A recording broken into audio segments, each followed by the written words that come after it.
بسم اللہ الرحمن الرحیم۔ السلام علیکم۔ نیک عورت کی نشانی۔ دوستو، آج کی کہانی ایک ایسی عورت کی ہے جو اپنی ساری زندگی نیکی کے کام کرتی رہی ہے۔ آئیے اس کو مل کے پڑھتے ہیں۔ مدرسے کی ایک مڈل لیول طالب علم لڑکی کا انتقال ہو گیا۔ اس کی عمر ابھی بہت تھوڑی تھی اور وہ جوانی کی دہلیز پر قدم رکھ ہی رہی تھی کہ وہ فوت ہو گئی۔ اس کا نام نوف تھا۔ جب اس کی وفات ہوئی تو اس کی ماں اور بہنیں اسے میرے پاس لائیں کہ تم اسے غسل دو اور کفن پہناؤ۔ شدت غم سے اس کی ماں کا رو رو کر برا حال تھا۔ وہ اپنی بیٹی سے چپٹی ہوئی تھی اور اس سے جدا ہونے کا نام ہی نہیں لے رہی تھی۔ میں نے بڑی مشکل سے اسے علیحدہ کیا اور غسل خانے کا دروازہ بند کر دیا تاکہ اسے اچھے طریقے سے غسل دے سکوں۔ جب میں نے اس کے چہرے سے کپڑا ہٹایا تو میں دیکھ کر حیران رہ ہو گئی۔ اس کے چہرے سے نور کی شعاعیں ایسے اٹھ رہی تھیں جیسے نجف کی خوب تیز روشنی ہے۔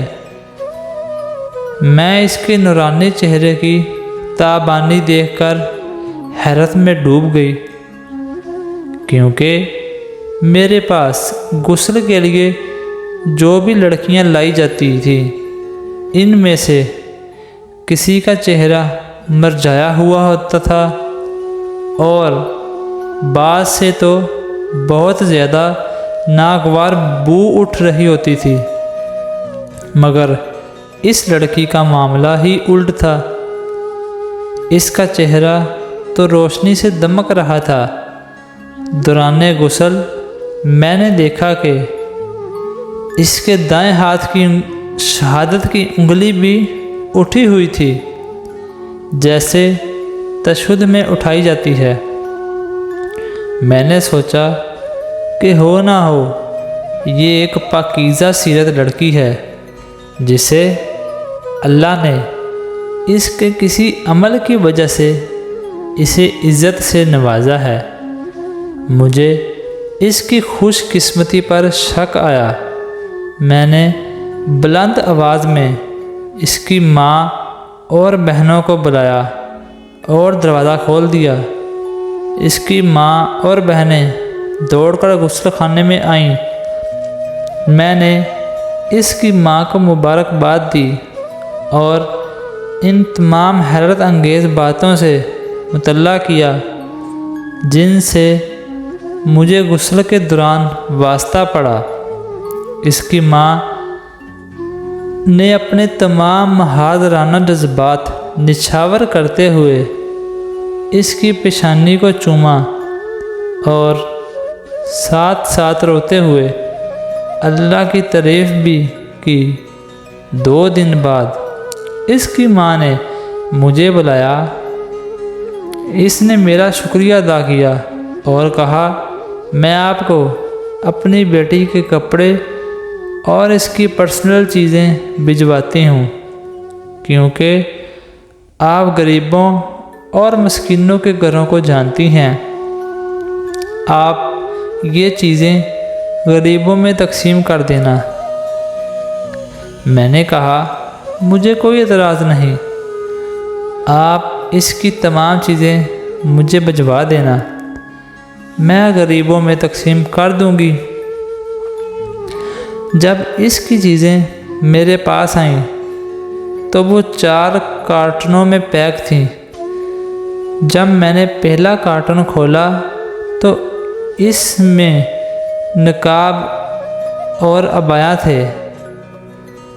وہ سب کے سب لمبے، چوڑے اور ڈھیلے ڈھالے تھے، نہ تنگ نہ باریک تھے، نہ ہی چھوٹے تھے۔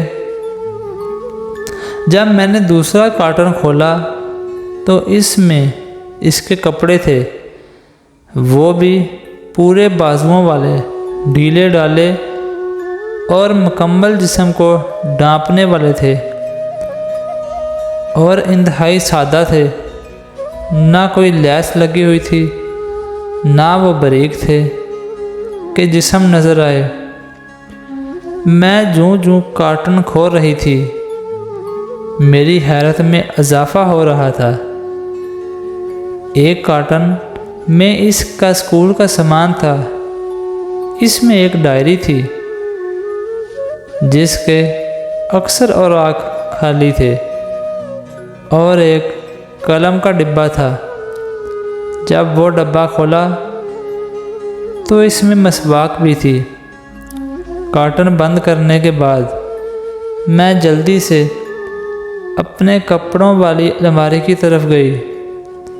میں نے اسے کھولا اور وہ تمام کپڑے نکال کر باہر پھینک دیے جو تنگ، باریک اور چھوٹے تھے، اور پھر اپنے آپ سے وعدہ کر لیا کہ آج کے بعد میں بھی ڈھیلے ڈالے کپڑے پہنوں گی جیسے یہ لڑکی پہنا کرتی تھیں۔ میں نے اس کی ڈائری کو اپنے پاس رکھ لیا کہ میں اس میں اپنے لیکچرز لکھا کروں گی جو اس لڑکی کے لیے صدقہ جاریہ بن جائیں گے۔ میں نے پھر اوف کو فون کیا اور اسے ماڈرن دور میں بھی اپنی بیٹی کو مکمل اسلامی کپڑے پہنانے پر مبارکباد دی۔ اس کی ماں نے کہا، اس کے اندر ایک اور بھی خوبی تھی، اس کا دل ہر وقت نماز سے لگا رہتا تھا۔ جو ہی مؤذن اذان دیتا وہ سارے کام کاج چھوڑ کر اپنے رب کے ہاں سجدہ کرتی۔ اس واقعے سے میری امت کی ان ماؤں، بہنوں اور بیٹیوں کے لیے حوصلہ افزائی کا ایک سامان ہے جو زمانے کو خوش کرنے کی بجائے اپنے پروردگار کو خوش کرنے کی فکر میں رہتی ہیں اور شریعت کے اصولوں کے مطابق زندگی گزارتی ہیں۔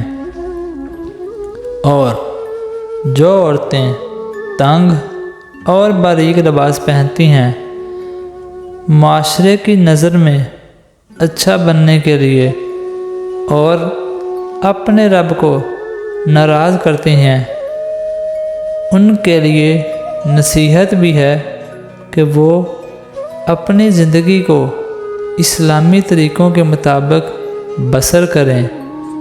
اس طرح اللہ بھی راضی ہو جائے گا اور آخرت بھی سنور جائے گی۔